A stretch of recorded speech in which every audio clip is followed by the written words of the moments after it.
Mas dessa vez a risada parecia menos segura. Ela não sabia que aquele pequeno show tinha acionado o começo do fim. Na manhã seguinte, Camila agiu como se nada tivesse acontecido. Preparou café, colocou uma música baixa na cozinha, falou sobre o tempo e até me beijou no rosto antes de sair para uma aula de pilates.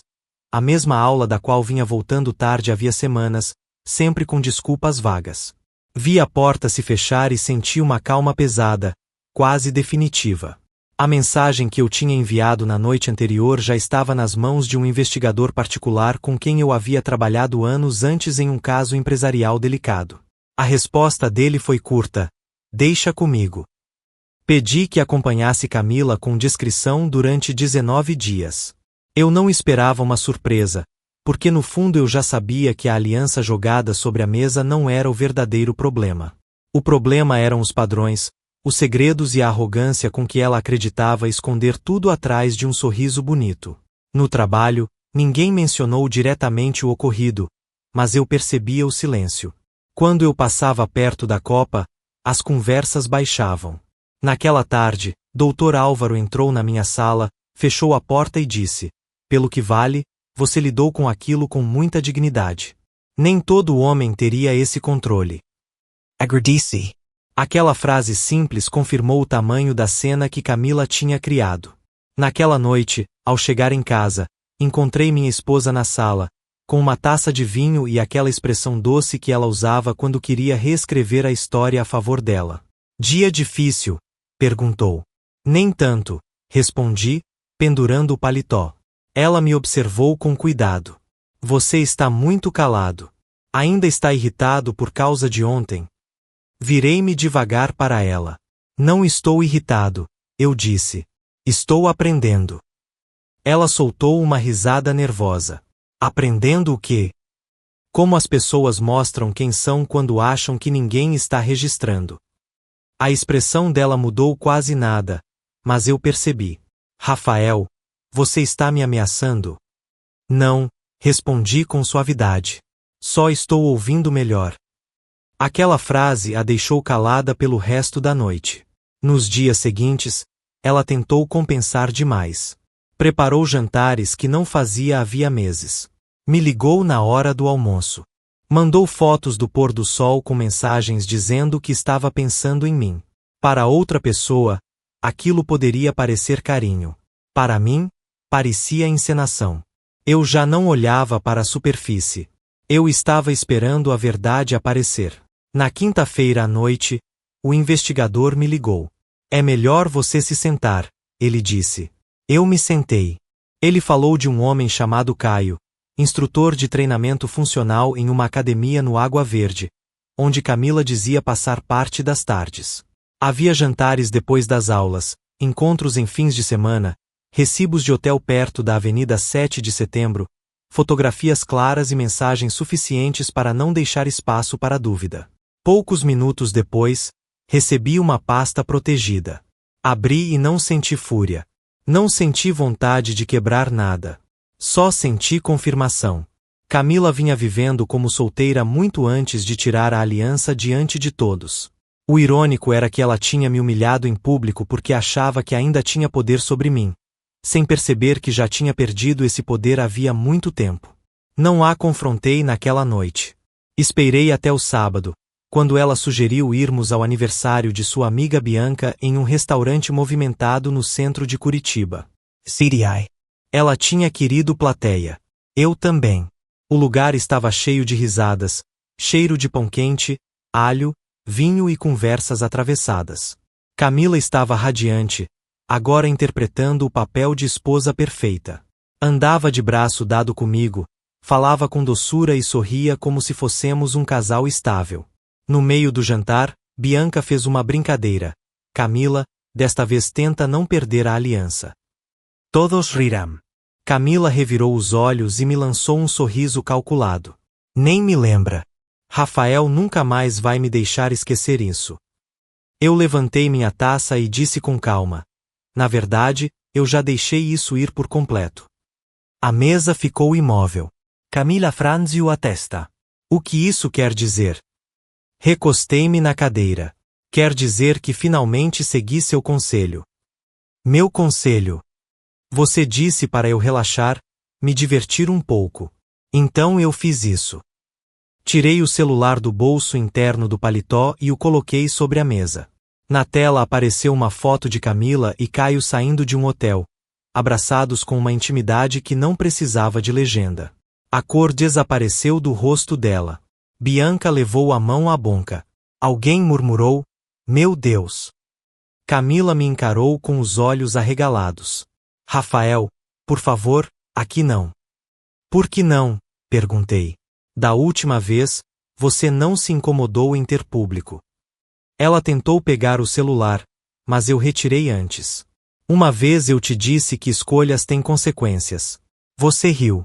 "Agora todos podem ver." A voz dela falhou. "Você não entende." "Entendo perfeitamente", respondi. "Você só estava agindo como solteira, lembra?" Ela ficou parada, com os lábios entreabertos, sem conseguir construir uma frase convincente. Levantei-me, guardei o telefone e deixei um envelope dobrado ao lado do prato dela. "Aí dentro estão cópias de tudo que meu advogado receberá na segunda-feira de manhã", eu disse baixo. "É melhor começar a arrumar suas coisas." Saí do restaurante deixando Camila cercada pelo mesmo silêncio que ela havia usado como palco contra mim. Lá fora, o ar estava frio e limpo. Respirei fundo e senti algo que não sentia havia anos. Paz. Não era apenas vingança. Era libertação. Enquanto dirigia pelas ruas iluminadas de Curitiba, não olhei para trás nenhuma vez. A apresentação tinha acabado, mas o que veio depois ensinaria a Camila que me perder não era seu castigo. Era sua lição. Durante 5 dias, não ouvi nada dela. Nenhuma ligação, nenhuma mensagem, nenhuma explicação. Imaginei que estivesse criando sua própria versão dos fatos, talvez dizendo que eu tinha sido cruel, que havia manipulado a situação, que tudo não passava de um mal-entendido.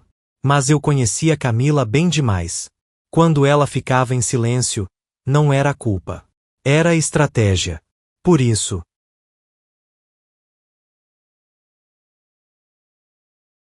Seja bem-vindo ao canal. Antes de começar, já deixa o seu like, se inscreve e escreve nos comentários o que você faria se alguém que jurou te amar decidisse te humilhar diante de todos, porque a minha história não começou com gritos, nem terminou com uma simples vingança.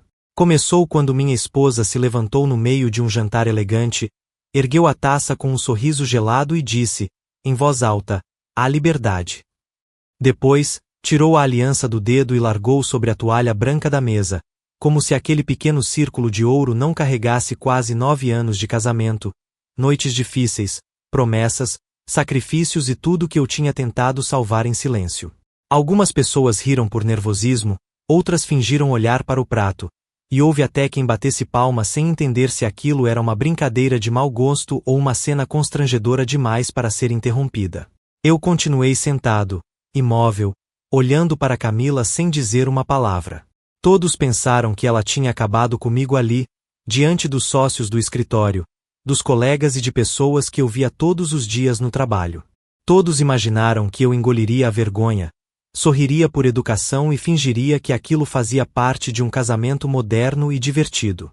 Mas ninguém percebeu o que aconteceu dentro de mim naquele segundo.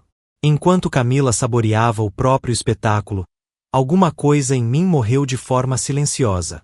Não foi raiva, não foi tristeza, não foi desespero. Foi clareza. Camila achou que tinha me diminuído na frente de todos. Ela não sabia que tinha acabado de abrir a porta para perder tudo aquilo que ainda acreditava controlar. Aquele jantar era o evento anual do escritório de advocacia onde eu trabalhava, em um restaurante sofisticado no Batel, em Curitiba, perto de uma rua iluminada por vitrines caras e carros importados. Havia luz baixa, taças finas, música suave ao fundo e gente bem vestida tentando parecer natural, como se cada sorriso pudesse influenciar uma promoção, uma parceria ou uma reputação. Para mim, aquela noite era importante. Para Camila, era um palco.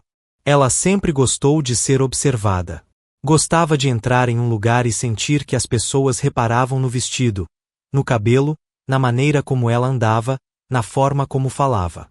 No começo, essa presença dela me encantava. Eu achava que era confiança. Com o tempo, entendi que era necessidade de domínio. Camila era bonita, não vou negar. Tinha uma beleza que, no início, parecia acolhedora, mas que depois se transformou em algo afiado. O charme dela já não vinha de carinho, vinha de vaidade, ironia e crueldade disfarçada de humor. Naquela noite, ela usava um vestido vermelho escuro que não pedia atenção, exigia. Tinha passado quase 2 horas se arrumando em casa, olhando para o espelho com aquela expressão satisfeita de quem sabe exatamente o efeito que pretende causar. Assim que nos sentamos, ela começou a fazer comentários desconfortáveis sobre casamento. Disse que se casar era como assinar uma prisão com decoração bonita, que a rotina matava qualquer desejo, que certas pessoas ficavam sem brilho depois de colocar uma aliança. Algumas pessoas riram, mas não eram risadas verdadeiras. Eram risadas tensas, dessas que surgem quando ninguém sabe se deve discordar, fingir leveza ou mudar de assunto. Eu via os rostos ao redor da mesa. Via como me olhavam de lado, esperando minha reação. Eu não reagi. Apenas sorri com educação e coloquei um pouco mais de vinho na taça dela. Camila se recostou na cadeira, com os olhos brilhando, e disse: às vezes acho que eu devia recomeçar do zero. Talvez voltar a ser solteira não fosse uma tragédia. Então tirou a aliança, segurou entre os dedos e acrescentou, com voz teatral: olhem só. Já me sinto mais leve. Por alguns segundos, a mesa inteira ficou em silêncio. Depois, Bruno, um dos associados mais jovens do escritório, soltou uma risada fraca, tentando salvar o clima. Camila se alimentou daquela tensão. Era aquilo que ela queria. Queria me ver pequeno. Queria descobrir até onde podia me empurrar antes que eu perdesse o controle. Mas eu não gritei, não bati na mesa, não fiz cena, não pedi explicações. Apenas a observei com a calma de um homem que finalmente enxerga uma verdade que passou anos tentando negar. Ela guardou a aliança na bolsa, levantou novamente a taça e brindou aos novos começos. Se você já passou por uma humilhação parecida, comenta aqui embaixo, porque o que aconteceu depois não foi um ataque de fúria. Foi algo mais frio, mais lento e muito mais definitivo. O resto do jantar foi uma mistura de conversas falsas, sorrisos forçados e silêncios desconfortáveis. Camila flertou com Otávio, um colega do escritório, rindo alto demais das piadas dele e tocando no braço dele sempre que ele falava. Todos fingiam não perceber, mas a tensão estava sobre a mesa como uma mancha impossível de esconder. Meu chefe, Dr. Álvaro Vasconcelos, me olhou do outro lado do salão com uma expressão discreta de pena, como se quisesse me oferecer apoio sem me deixar ainda mais exposto. Eu apenas assenti. Quando a sobremesa chegou, Camila se inclinou para mim e sussurrou: não faz essa cara, Rafael. Foi só uma brincadeira. Uma brincadeira. Foi assim que ela chamou. Mas eu sabia que não era. Era uma demonstração de poder. Durante anos, Camila tinha se acostumado a me provocar em público, a fazer comentários venenosos diante de amigos, a testar quanto eu suportava antes de quebrar. E, cada vez que eu ficava quieto, ela confundia minha paciência com fraqueza. Naquela noite, enquanto todos fingiam que nada grave havia acontecido, eu entendi que meu casamento não tinha sido destruído de repente. Ele já vinha morrendo em silêncio havia muito tempo. Eu me aproximei um pouco dela e disse, em voz baixa: então vamos deixar isso interessante. Camila piscou, surpresa com meu tom. Como assim? Eu sorri de leve e respondi: você vai entender. Ela tentou rir, como se eu finalmente tivesse aceitado participar do jogo dela, mas vi uma dúvida rápida atravessar seus olhos. Pela primeira vez naquela noite, ela não tinha certeza de estar no comando. Passei o restante do jantar sendo impecável. Agradeci ao anfitrião, cumprimentei os colegas, paguei o que precisava pagar e fui embora como se nada tivesse acontecido. Por dentro, porém, minha decisão já estava tomada. Cada gesto de Camila, cada frase, cada olhar, ficou guardado na minha memória com uma precisão fria. Se ela queria agir como uma mulher solteira, eu permitiria que descobrisse o que significava perder de verdade um marido. Quando chegamos em casa, ela tentou suavizar a situação. Ah, Rafael, você sabe que eu só estava me divertindo, disse, tirando os saltos perto da porta. Eu não respondi. Caminhei direto até meu escritório. Liguei o notebook e escrevi uma mensagem. Do corredor, ouvi a risada dela. Não fiquei surpreso quando ela apareceu no hall do meu escritório em uma quinta-feira à tarde. Estava impecável, como sempre. Cabelo alinhado, maquiagem discreta, roupa escolhida para parecer forte e vulnerável ao mesmo tempo. Aproximou-se da recepção e disse: diga a ele que a esposa precisa de 6 minutos. A recepcionista me olhou nervosa pelo vidro. Eu a senti. Pode mandar entrar. Camila entrou como se aquele lugar ainda pertencesse a ela, mas suas mãos tremiam. Rafael, começou com voz suave. Precisamos conversar a sós. Apontei para a cadeira diante da minha mesa. Estamos a sós. Fale. Ela se sentou, respirou fundo e disse: você me humilhou. Quase ri, mas não ri. Não, Camila. Você se humilhou. Eu só parei de te proteger. O maxilar dela se contraiu. Não foi o que pareceu. Chega, interrompi com calma. Eu vi as fotos, os recibos, as mensagens e os relatórios. Não me insulte com desculpas. Ela olhou para baixo e depois levantou os olhos marejados. Eu cometi um erro. Só queria me sentir desejada de novo. E resolveu isso fingindo ser solteira? Perguntei. Arrastando meu nome na frente das pessoas com quem eu trabalho. Ela apertou os lábios. Eu não queria que chegasse tão longe. Mas chegou, eu disse. E agora não há volta. Ela se inclinou, desesperada. Podemos consertar. Podemos fazer terapia.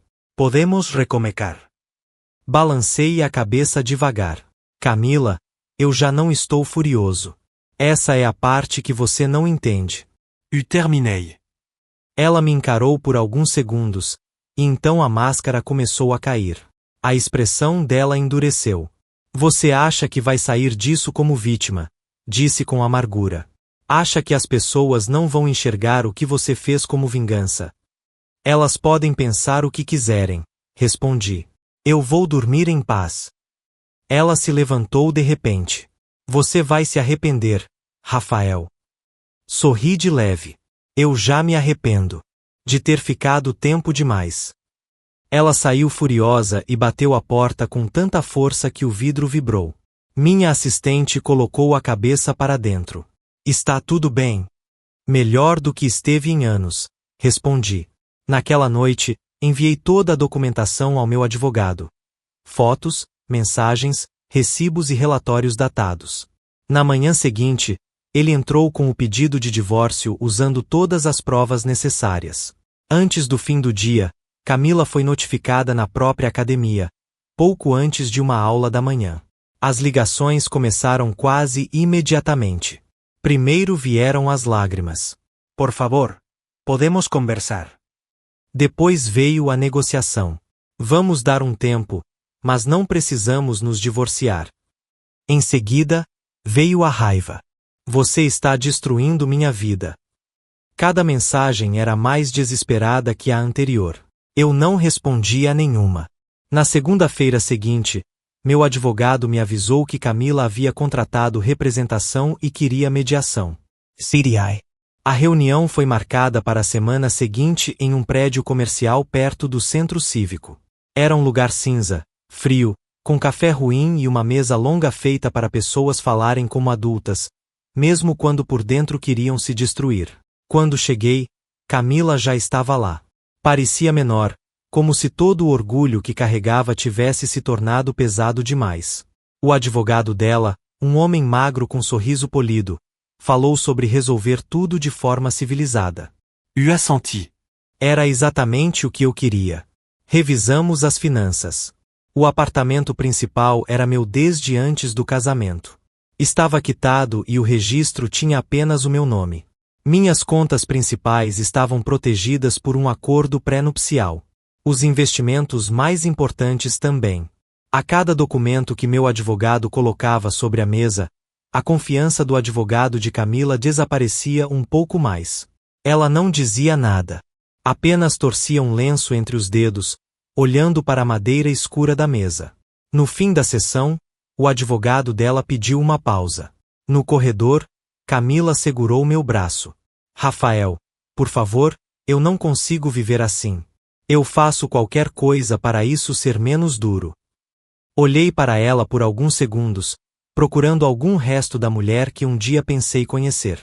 Mas vi apenas alguém que não lamentava o estrago. Lamentava ter perdido o controle.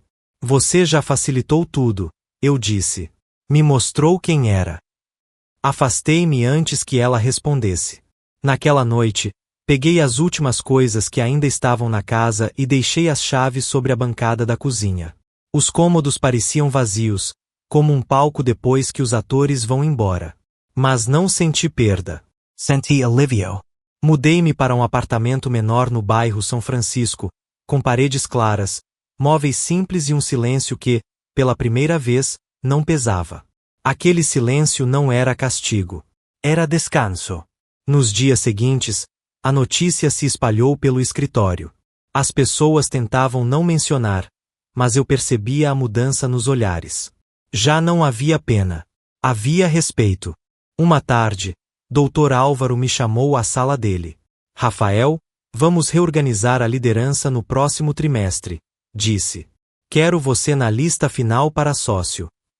Assenti, mantendo a calma, mas por dentro senti algo que estava adormecido havia muito tempo. Orgulho. Não um orgulho arrogante, mas limpo. O orgulho de um homem que finalmente recuperava o próprio lugar. Naquela mesma semana, recebi um e-mail inesperado de Mariana, uma colega que estava no primeiro jantar e que não baixou os olhos quando tudo ficou constrangedor. Se algum dia precisar conversar e tomar um café, estou por perto, ela escreveu. Fiquei olhando para a tela por um bom tempo antes de responder. Por fim, escrevi, um café parece uma boa ideia. Nos encontramos naquele sábado em uma cafeteria pequena perto do Largo da Ordem. Não foi um encontro romântico. Não houve promessas nem tensão forçada. Foram apenas duas pessoas conversando com calma, rindo um pouco, compartilhando histórias sobre casamentos difíceis, erros antigos e essa sensação estranha de precisar se reconstruir quando alguns esperam ver você destruído. Pela primeira vez em muito tempo, eu me senti como eu mesmo. Sem pisar em ovos. Sem medir cada palavra para evitar uma explosão. Sem sentir que minha casa era um campo minado emocional. Enquanto isso, Camila começou a perder o controle da própria vida.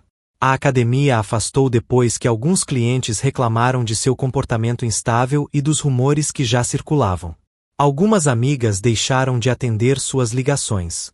Uma noite, ela me enviou uma última mensagem: "Você me destruiu." Não respondi, porque a verdade era simples.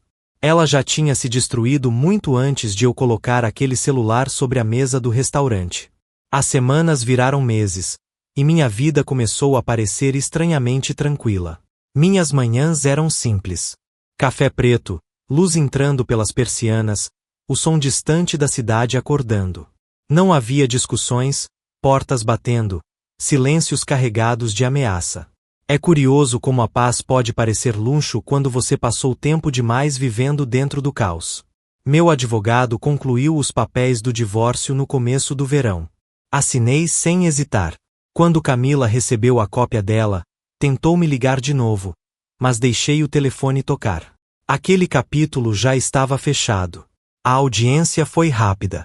O juiz analisou os documentos, fez algumas perguntas e assinou o decreto.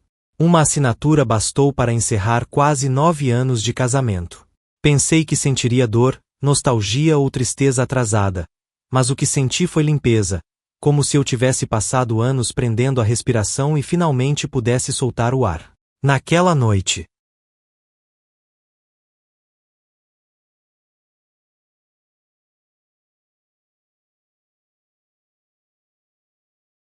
Caminhei sem rumo pelas ruas de Curitiba, passando por vitrines iluminadas, ouvindo carros, conversas alheias e música saindo de algum bar. Aquele espaço voltava a ser meu. Eu não tinha percebido quanto de mim havia entregado, pedaço por pedaço, até finalmente parar de entregar. Nessa época, Mariana e eu começamos a passar mais tempo juntos. No início, eram coisas simples. Café depois do trabalho, ajuda em projetos, jantares que se alongavam mais do que o previsto. Não havia pressa, não havia teatro. Ela sabia ouvir. Também havia se divorciado alguns anos antes e entendia aquela solidão silenciosa que permanece mesmo depois que os papéis são assinados. Mariana não preenchia os silêncios com barulho. Ela os tornava confortáveis. Uma noite, depois de jantarmos em um restaurante italiano no Alto da Glória, ela me perguntou: "Você sente falta dela?" Pensei com honestidade antes de responder. "Sinto falta da ideia dela", eu disse. "Da versão que eu acreditei que existia. Mas a pessoa com quem me casei desapareceu faz muito tempo." Mariana assentiu sem me julgar, sem sentir pena, apenas entendendo. Algumas semanas depois, minha promoção se tornou oficial. Sócio do escritório. Uma sala melhor, mais responsabilidades, mais viagens, mais pressão, mas também mais direção. Durante anos, eu tinha vivido preso às mudanças de humor de outra pessoa, e agora finalmente estava ocupando meu próprio lugar. O jantar dos sócios aconteceu no mesmo restaurante onde tudo tinha começado a ruir meses antes. Entrar ali novamente foi estranho. As mesmas mesas, a mesma luz baixa, o mesmo ar elegante. Mas eu já não era o marido silencioso sentado no meio de uma humilhação pública. Eu era outro homem. Mariana foi minha acompanhante naquela noite. Usava um vestido discreto e elegante, nada dramático, nada feito para roubar olhares. Quando entramos juntos, algumas cabeças se viraram e alguns murmúrios nos acompanharam. Eu não me importei. Durante a sobremesa, Dr. Álvaro se inclinou para mim e disse em voz baixa: "Você percorreu um longo caminho, Rafael. Tenho orgulho da forma como lidou com tudo." Agradeci. Então, ao olhar para o bar, vi um rosto conhecido. Camila estava sentada sozinha, encarando uma taça de vinho como se esperasse encontrar alguma resposta no fundo. O cabelo dela estava mais curto, o rosto mais fino. Parecia mais velha, não pela idade, mas pelo cansaço. Por um segundo, nossos olhares se cruzaram. Ela ficou imóvel e depois me ofereceu um sorriso pequeno, inseguro. Eu assenti com educação. Nada mais. Ela se levantou e veio até mim. Mariana percebeu, mas não se moveu. Apenas me olhou com calma, como se dissesse que estava tudo bem. Camila parou a alguns passos. "Rafael", disse baixinho. "Você está bem?" "Obrigado", respondi. "Você também." Ela hesitou, olhou para Mariana e voltou a me encarar. "Soube da sua promoção. Parabéns." Agradico. Ela assentiu, desconfortável. Eu só queria dizer que sinto muito por tudo. Eu não entendi o que estava perdendo até perder. Dessa vez, não havia veneno na voz dela. Só cansaço. Observei por um momento a mulher que antes precisava ser o centro de todas as atenções e que agora mal conseguia sustentar o olhar. "Espero que você esteja melhor", eu disse. Ela respirou fundo. "Estou tentando. A terapia tem ajudado. Estou trabalhando meio período em uma agência pequena perto do centro. Não é nada impressionante, mas é alguma coisa." "Isso é bom", respondi com sinceridade. "Fico feliz." Ela pareceu querer dizer algo mais, mas viu Mariana esperando com tranquilidade e decidiu não continuar. "Bom", murmurou. "Fico feliz que você esteja feliz." "Obrigado", eu disse. "Eu estou." Camila assentiu, mostrou um sorriso fraco e foi embora.